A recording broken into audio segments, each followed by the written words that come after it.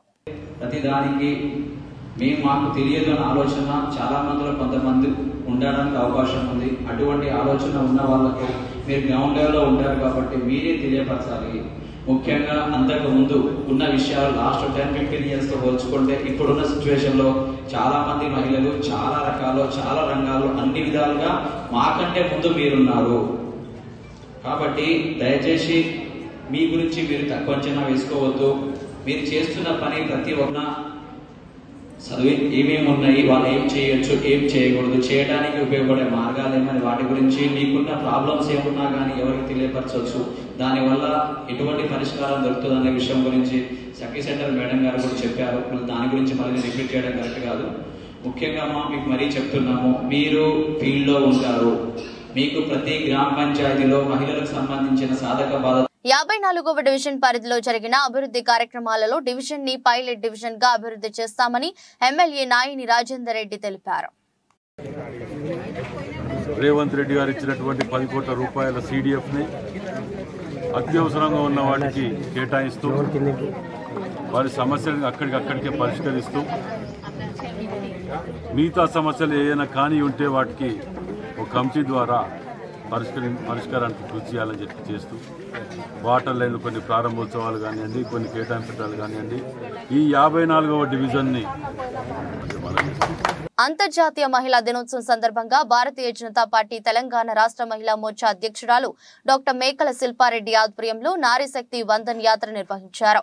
Uppal bus stand Venkateswara స్వామి కమాన్ నుండి ring road Ambedkar విగ్రహం వరకు మహిళలు మోదీ జిందాబాద్, బీజేపీ జిందాబాద్ అంటూ నినాదాలు చేస్తూ పాదయాత్ర నిర్వహించారు. ఈ సందర్భంగా డాక్టర్ శిల్పారెడ్డి మాట్లాడుతూ భారత ప్రధానమంత్రి నరేంద్ర మోదీ నాయకత్వంలో మహిళలకు అన్ని సంక్షేమ పథకాలలో పెద్దపీట వేయటం, మహిళా అభివృద్ధి కోసం అనేక కార్యక్రమాలు రూపొందించిన నరేంద్ర మోదీకి తెలంగాణ రాష్ట్ర మహిళల తరపున కృతజ్ఞతలు తెలిపేందుకు నారీశక్తి వందన్ యాత్ర నిర్వహించామని, రాబోయే పార్లమెంట్ ఎన్నికలలో 17 పార్లమెంట్ స్థానాలలో బీజేపీ గెలుపు కోసం రాష్ట్ర బీజేపీ మహిళా మోర్చా కృషి చేస్తుందని డాక్టర్ శిల్పారెడ్డి తెలిపారు. అంతర్జాతీయ మహిళా దినోత్సవం సందర్భంగా ఈరోజు నారీ శక్తి వందన్ ర్యాలీ అని మహిళల్ని ప్రోత్సహిస్తూ, మహిళల్ని ఎంపవర్ చేస్తూ మేము ఈ యొక్క ర్యాలీని ఉప్పల్ అసెంబ్లీలో అన్ని డివిజన్లు ఇన్వాల్వ్ చేస్తూ మహిళలందరం ఈ యొక్క ర్యాలీని ప్రధానమంత్రిని అభినందనలు తెలుపుకునే దిశగా మేము ఈ ర్యాలీ చేయడం జరిగింది. దీంట్లో భాగంగా అన్ని అసెంబ్లీ నుంచి మహిళలు, ముఖ్యమైన మహిళలందరూ పాల్గొనడం జరిగింది. మన రామంతపూర్ కార్పొరేటర్ శ్రీవాణి గారు, చేతనా గారు, అప్సిగూడ కార్పొరేటర్ చేతనా గారు, అలాగే అసెంబ్లీ కన్వీనర్ అనిత పద్మారెడ్డి గారు, జిల్లాలో ఉన్న ముఖ్య నాయకురాలు ప్లస్ డివిజన్లో ఉన్న మహిళా మోర్చా నాయకురాలు అందరూ పాల్గొన్నారు. ఈ యొక్క యాత్ర ఉద్దేశము మహిళల గురించి ఏదైతే నరేంద్ర మోడీ గారు చేస్తున్న అభివృద్ధి కార్యక్రమాలు ప్రజలకు కూడా తెలియాలని, వారు చేస్తున్న స్కీమ్సే కానీ ఏవైనా కానీ ప్రజల్లోకి అందరికీ తెలియాలని ఒక అవగాహనతో ఈ ర్యాలీ చేయడం జరుగుతుంది. ప్రత్యేకంగా ఆయనకు కృతజ్ఞతలు చెప్తూ ఈ ర్యాలీ చేస్తున్నాం. ఐపీఎల్ 2024 సీజన్ ప్రారంభ సమయం దగ్గర పడుతుంది. ఈ నెల 22 నుంచి ఐపీఎల్ 17వ ఎడిషన్ మ్యాచ్లు ప్రారంభం కానున్నాయి.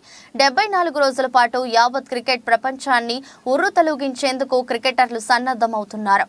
ఈ ఐపీఎల్లో టీమిండియా ప్లేయర్ రిషబ్ పంత్ సిక్సర్ల మేత కోసం అభిమానులు ఎదురు చూస్తున్నారు. ఢిల్లీ క్యాపిటల్స్ తరపున పంత్ ఐపీఎల్ 2024 సీజన్లో మైదానంలోకి రాబోతున్నారు. చాలా కాలం తర్వాత పంత్ ఐపీఎల్లోకి తిరిగి వస్తుండటంతో అభిమానులు సైతం పంత్ బ్యాటింగ్ ను వీక్షించేందుకు ఎదురు చూస్తున్నారు. అయితే ఐపీఎల్ మ్యాచ్ కు ముందే పంత్ ప్రాక్టీస్ నేషన్ లో సిక్సర్ల మేత మోగిస్తున్నారు. ఇందుకు సంబంధించిన వీడియో సోషల్ మీడియాలో వైరల్ గా మారింది. టీమిండియా వికెట్ కీపర్ ఐపీఎల్లో ఢిల్లీ క్యాపిటల్స్ ఒకప్పటి కెప్టెన్ రిషబ్ పంత్ గతేడాది ఘోర కారు ప్రమాదానికి గురైన విషయం తెలిసిందే. ఈ ప్రమాదంలో పంత్ మోకాలి, వీపుపై బలమైన గాయాలయ్యాయి. దీంతో వైద్యులు పంత్కు శస్త్రచికిత్స నిర్వహించారు. గత సంవత్సర కాలంగా క్రికెట్ కు దూరంగా ఉంటున్న పంత్ ఈ ఏడాది ప్రారంభం నుంచి ప్రాక్టీస్ నేషన్ లో పాల్గొంటున్నారు. ఈ నెలలో ప్రారంభమయ్యే ఐపీఎల్ టోర్నీలోకి ఎంట్రీ ఇచ్చేందుకు ప్రయత్నాలు చేస్తున్నాడు. దీంతో ఫిట్నెస్ ఫామ్ లోకి వచ్చేందుకు బెంగళూరు నేషనల్ క్రికెట్ అకాడమీలో పంత్ ప్రాక్టీస్ చేస్తున్నారు.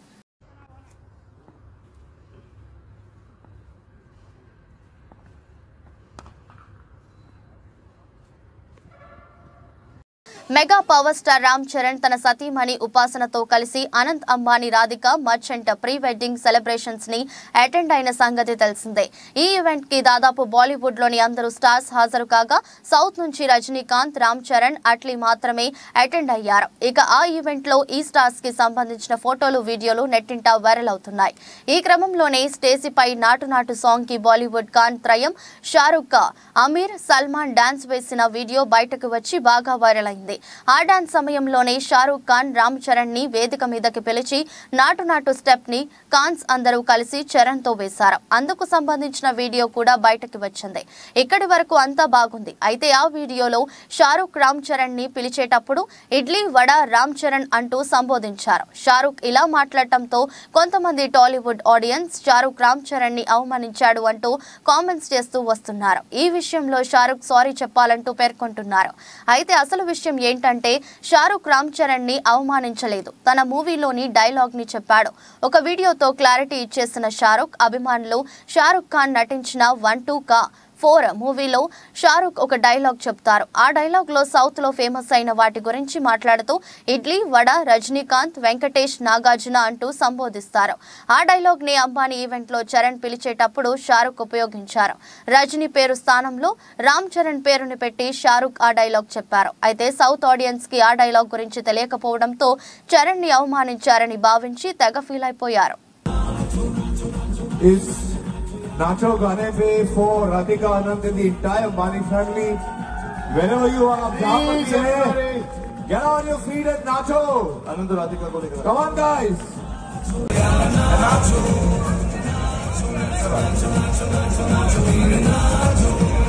Ram Charan kahan tu? Ram Charan, I think you're here. Nargunda Narachappa India Bandane Undi Chandilla Sabadja Sokema Renedli Ram Charan come here. Ram Charan. Show us how to do it. Ram Charan. Show us how to do it, Ram. Alright. Come on, Ram. Show us how to do it. There you, Ram.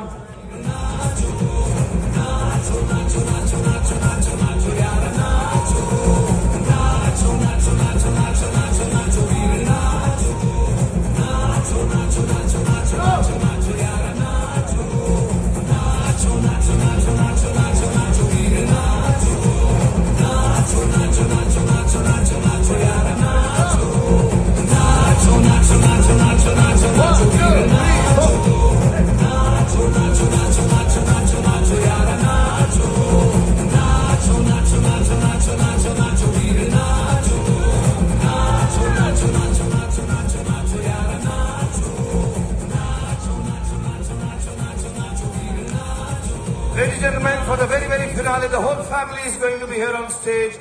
Please stay back. Thank you so much for the patience. I know it's cold. South में posting हुई थी ना मेरी सलाम नारकुंड नारचप्पा India బండల సాపడచా సోకుమార్ రెగ్యులేటెడ్లీ కుడి చందిలా super star Rajinikanth. ఉదయం 9:25 సమయంలో బెంచ్ మార్క్ సూచీ సెన్సెక్స్ 128 పాయింట్ల నష్టంలో ఉండగా మరో కీలక సూచీ నిఫ్టీ 29 పాయింట్లు నష్టపోయింది. ఇదే క్రమంలో నిఫ్టీ బ్యాంక్ సూచీ 139 పాయింట్ల నష్టంలో ఇంట్రాడేలో కొనసాగుతుంది. నిఫ్టీ మిడ్ క్యాప్ సూచీ మాత్రం 88 పాయింట్ల లాభంతో తన ప్రయాణాన్ని కొనసాగిస్తుంది. యుఎస్ మార్కెట్లను అనుసరిస్తున్న దేశీయ స్టాక్ మార్కెట్లు ప్రస్తుతం ఒడిదొడుకుల్లో కొనసాగుతున్నాయి. ఎస్ఎస్ఈలో Tata Motors, UPL, Mahindra and Mahindra, Eicher Motors, Airtel, Apollo Hospitals, NTPC, Bajaj Auto, Britannia, Coal India, State Bank, Bajaj Finserv, UltraTech Cements, Tata Consumer, ITC, Bajaj Finance, Hindalco, Adani porters, Adani Enterprises, Maruti కంపెనీల షేర్లు లాభాలతో టాప్ గెయినర్లుగా ఇంట్రాడేలో కొనసాగుతున్నాయి. ఇదే క్రమంలో ICICI Bank, TCS, Axis Bank, HCL Technologies, Power Grid, BPCL, Hindustan Unilever, Infosys, LTIM, HDFC Life, LT, Asian Paints, JSDW, Steel, Wipro, ONGC, HDFC Bank, SBI Life, Sun Pharma, HCL Tech కంపెనీల షేర్లు నష్టాలతో top లూజర్లుగా తమ ప్రయాణాన్ని కొనసాగిస్తున్నాయి.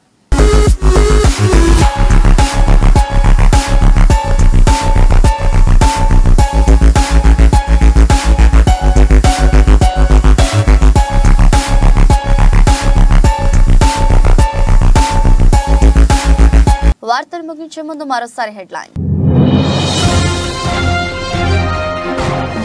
పార్లమెంట్లో abortion bill ఆమోదం. ప్రపంచంలోనే తొలి దేశంగా నిలిచిన ఫ్రాన్స్. దక్షిణ భారత్కు గేట్వే ఆఫ్ తెలంగాణ. పలు అభివృద్ధి కార్యక్రమాలను ప్రారంభించి ప్రసంగించిన ప్రధాని మోదీ.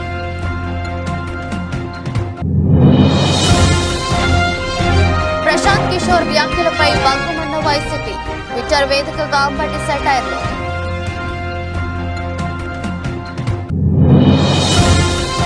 విశాఖలో ఏపీ సీఎం పర్యటన. వైజాగ్ విజన్ ఫ్యూచర్ విశాఖ పేరిట నిర్వహిస్తున్న సదస్సులో పాల్గొననున్న వైఎస్ జగన్. ఐపీఎల్లో ఊచకోత ఖాయం. ప్రాక్టీస్ నేషన్ లో రెచ్చిపోయిన రిషబ్ పంత్. Video viral.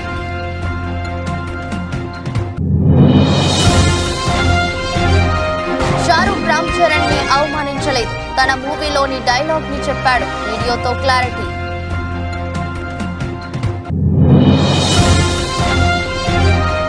భారత మార్కెట్లపై యూఎస్ పిడుగు. నష్టాల్లో సెన్సెక్స్, నిఫ్టీ. ఇది రోజు బులెటిన్. మరో బులెటిన్లో మళ్ళీ కలుద్దాం. అంతవరకు సెలవు. నమస్కారం.